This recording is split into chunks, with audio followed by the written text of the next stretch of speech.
Welcome back to Lunchtime Law on the Margaret McLean Show.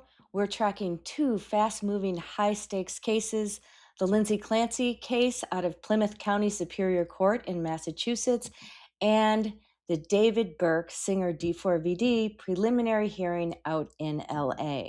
So I'll be following these cases, so be sure to like and subscribe if you haven't done so already.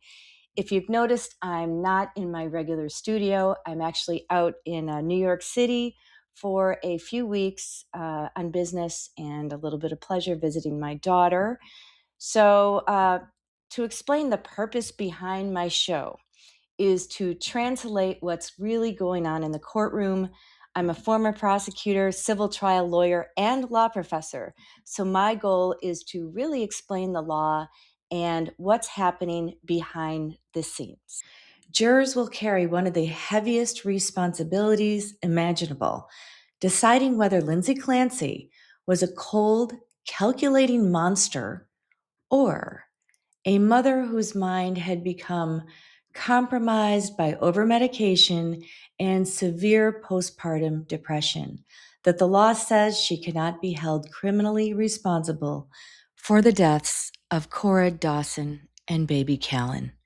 And there they are with their dad, Patrick Clancy. It is such a heartbreaking case.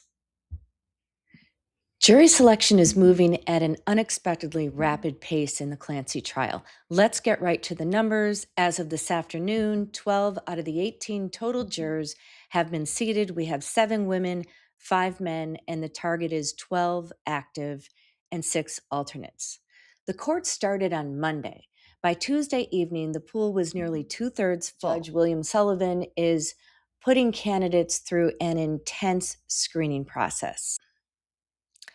I thought that it was going to take much longer, but it could wrap up today. Lindsay Clancy is present in a wheelchair, paralyzed from attempting to end her life by jumping from a second-story window. She's positioned in the witness stand to hear jurors responding directly.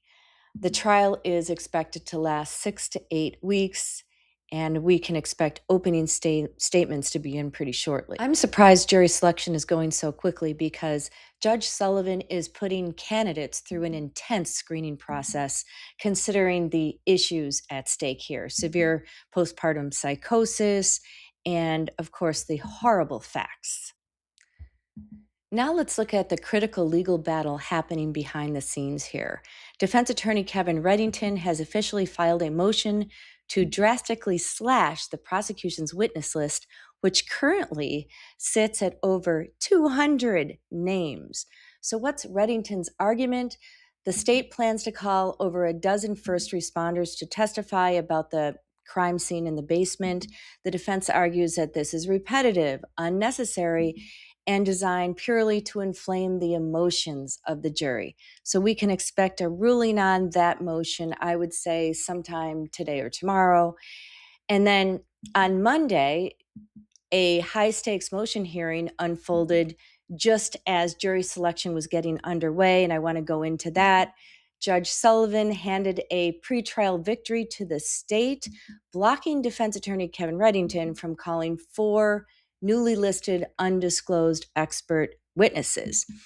So the hearing centered entirely on discovery rules, late notifications, and the element of surprise in a courtroom. So you can't surprise the opponent. Assistant District Attorneys Jennifer Sprague and Shannon Buckingham argued that the defense engaged in a, quote, strategic and intentional act to surprise us. The late disclosure was the prosecution received a refreshed witness list on July 7th, just a week and a half before trial, which included 4 individuals, experts, who were clearly meant to offer specialized opinions rather than just testify to simple facts. Also, there was missing documentation. The defense failed to provide any formal reports, medical logs, CVs, or documentation detailing what exactly these individuals would say on the stand.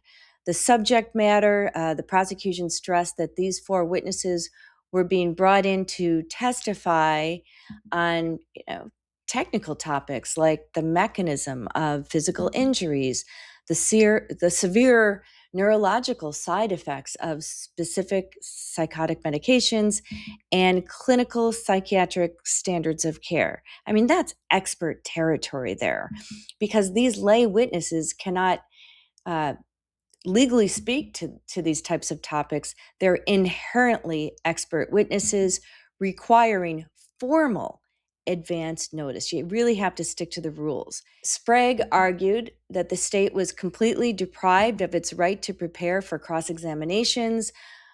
They weren't able to pull the witnesses' publications or hire their own rebuttal experts to counter the surprise testimony.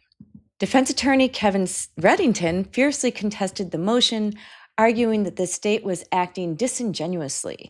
He countered that the district attorney's office had assigned a massive team of, quote, 39 people, that's what he said, to work exclusively on the Clancy case.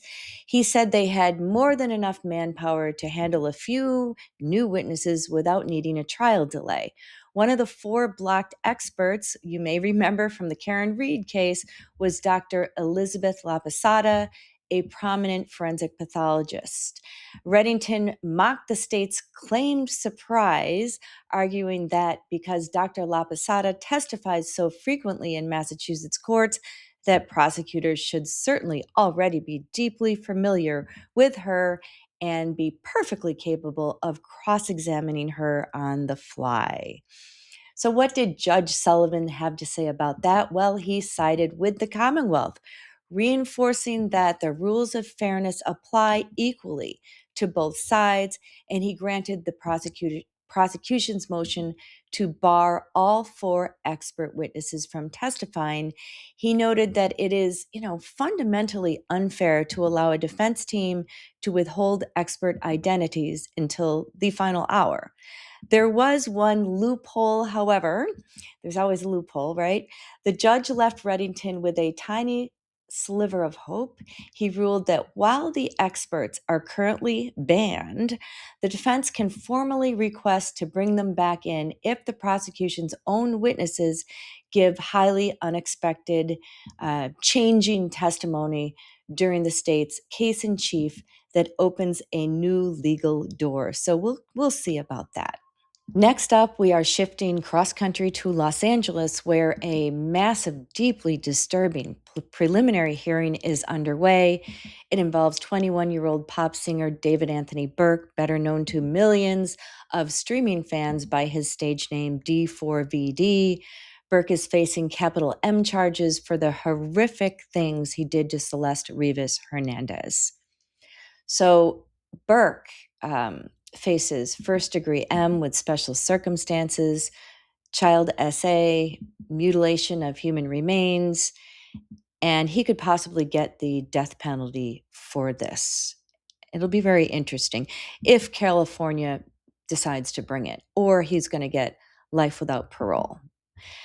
And what happened this week, prosecutors began unrolling what they called a roadmap of absolute horror, and that's exactly what it is. Remember, this is a preliminary hearing. There's no jury, and Judge Charlene Olmedo alone will decide if there's probable cause to send Burke to a full criminal trial. Prosecutors allege Burke had been engaging in an illegal relationship with Celeste while she was just 13, 14 years old, when she threatened to expose the relationship and potentially derail his multi-million-dollar music career. Prosecutors say Burke just had to end her life. So that's the theory of their case. The forensic and digital evidence presented by the LAPD yesterday was absolutely staggering. A lead homicide detective testified that in the days immediately following Celeste's disappearance, Burke used his own credit cards under online aliases like Travion Davis to order an explicit toolkit for taking care of the problem, which, of course, we know was Celeste herself. He placed online orders for a heavy-duty body bag, an inflatable pool, and 3 chainsaws. Police recovered the pool and 2 chainsaws directly from Burke's garage, An unopened burn box, which was like a portable mini crematorium, was also shipped to his address. Just awful. The prosecution alleges Burke placed her body into a blue inflatable pool to contain the scene while using the chainsaw. It was so graphic, her family was in the front row crying, and prosecutors had to stop and say, look down, look away, because the photographs were just excruciating. I can't even imagine, right? So Burke, according to the detectives, stuffed her various parts into the heavy duty trash bags. Those exact bags were discovered hidden inside the front trunk of his own Tesla after employees at a Hollywood tow yard reported a foul odor. So he'd left his own Tesla parked on the streets for a very long time until, finally it was towed to this tow yard. It's just unimaginable that he did that.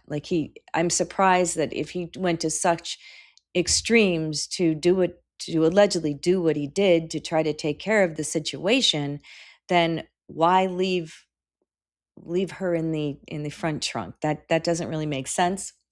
Of course, then he went out and toured because he was really becoming very popular at the time.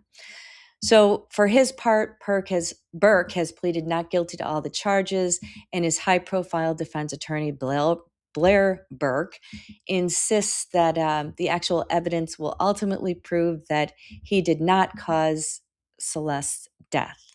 So this mini trial is expected to wrap up by the end of the week. LA County District Attorney Nathan Hochman has emphasized that if the judge pushes this to trial, which is widely expected, of course, the evidence is so strong that the state will aggressively pursue a conviction that carries the maximum penalty under California law of death. So it'll be interesting to see if they actually seek that, as I mentioned. But I will keep you updated on this horrific preliminary hearing every day. Again, thank you for tuning into Lunchtime Law with Margaret McLean on The Margaret McLean Show.